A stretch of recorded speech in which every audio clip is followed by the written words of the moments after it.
The Centers for Disease Control and Prevention has stopped dozens of tests to find infectious diseases. Good evening. I'm Ann Emmerich. David is off tonight. Health experts in Michigan are not too worried about this change just yet.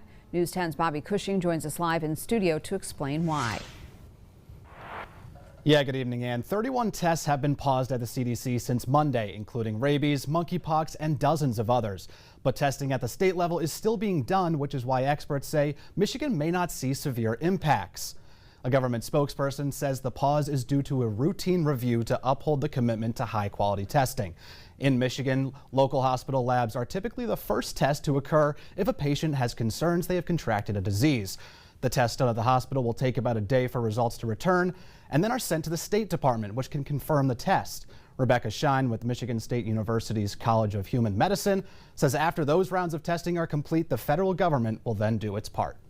Once that happens, that specimen then gets sent to the CDC because the CDC keeps track of a number of different illnesses and they track them across the country so we can get reports of where infections are coming from and where the rates are highest.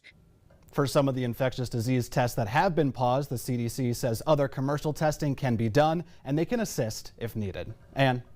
Bobby, thank you. A statement from the CDC says it maintains regular communication with state and local health departments. It anticipates these tests to be available in the coming weeks.